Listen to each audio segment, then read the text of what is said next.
Well, hello, my friends. Welcome to a new episode of Breakfast with Sergio. We are doing this special edition, and today we are connected with Brianna Hernández Baurichter, all the way from Milwaukee, and we're going to be talking about artists and residency programs as we all go through this pandemic. So,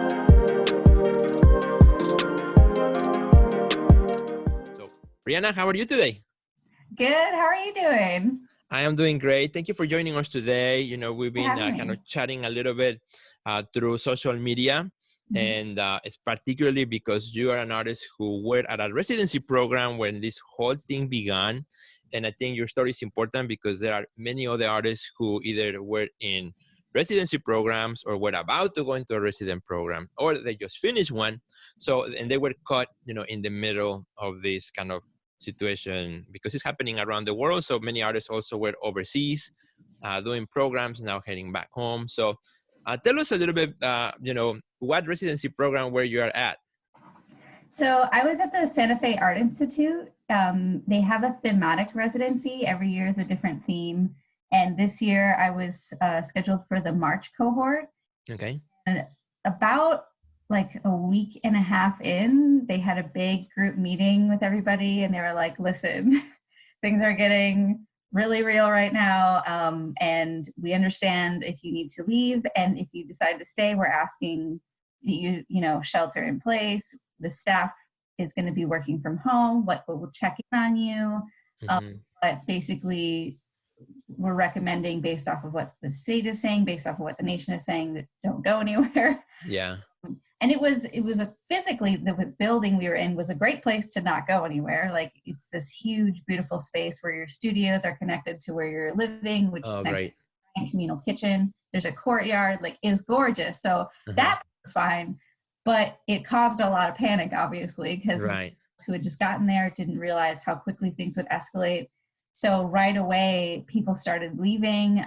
We were joking that it felt like Survivor because every day somebody new would leave. That is and especially like there were a couple folks who were international, and so it was scary for them to try to figure out how do we make these flights work when everything's getting canceled to make sure they get home in time, whether that's the country having deadlines or worrying about overstaying their visa, and then what happens then.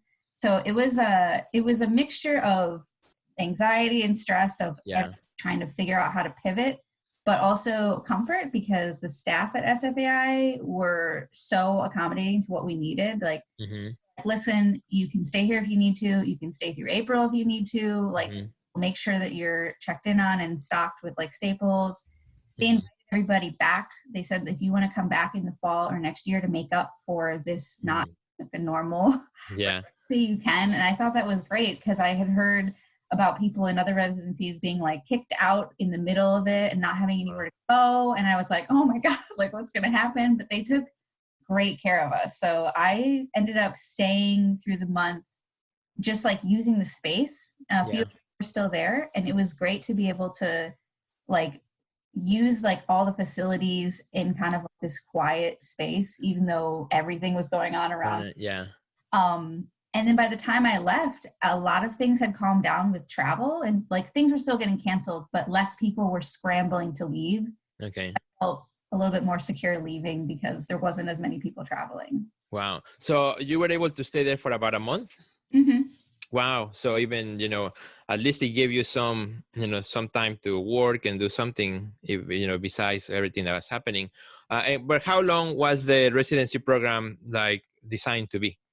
So they offer people to go from 1 to 3 months. Okay. Originally, I had said, okay, I'm gonna just go for a month because I want to like come back and attend to other things back here. Then once I got there, like the first couple days, I was like, maybe I want to stay. And so I was talking to the director, and we were discussing like extending and what are the options for that, and about doing other things in like the community and everything. That quickly got folded, but there were other people who were supposed to either stay the next month or like it was their second month or something like that, but more like a month and a week. Yeah.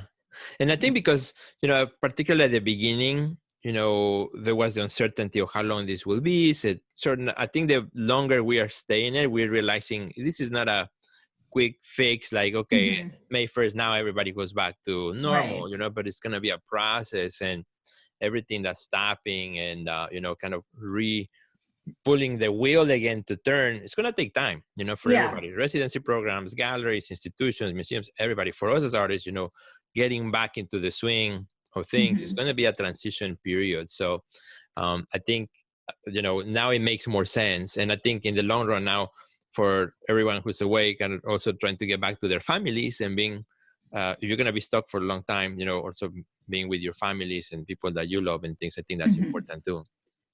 Which, Yeah. so in your case, you are based, so you went back to Milwaukee, right? That's where you're Yeah. at. Mm-hmm. So how are you adapting then as an artist now confined to your home? It's very different. When I was there, it felt like there was a separation between, as far as being self-isolated, there was still separation between where I'm like living, like going to sleep Yeah. and doing like personal things versus making work. But even though there were only a handful of people like with me with traveling, I didn't like come into contact with anybody. I'm still just in my house trying to make sure that there wasn't an accidental pickup of something. Right. And so it's very different in that there's no separation between like my personal living and working. So that's a weird adjustment, but also just trying to pivot how I'm prioritizing my making. When I was there, it was a lot more physical things like objects and arrangements. And now I'm like, okay, maybe this is a good time to work on some more editing of like video footage, or trying to just digitally organize my files so that when I do get the chance to be in more of a physical space, all that's like taken care of. So instead of like, normally I'm like, in a physical space thinking, oh, I don't want to worry about that other stuff right now because it's right in front of me. But now I'm like, well, this is the time. The other way around, exactly. Yeah.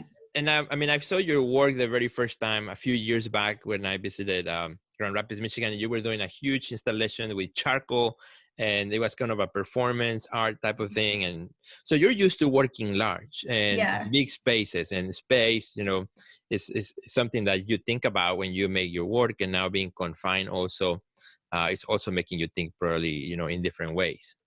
Mm-hmm.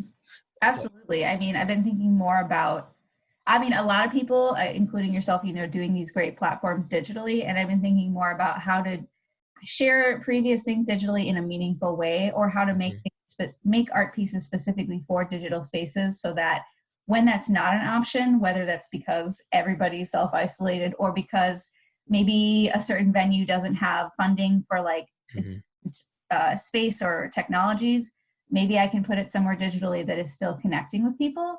So it has been also a brainstorming time for that. Like, if this is the case, then what do I need to do with it? Right. And I think you bring a great point, which I'm glad you said it.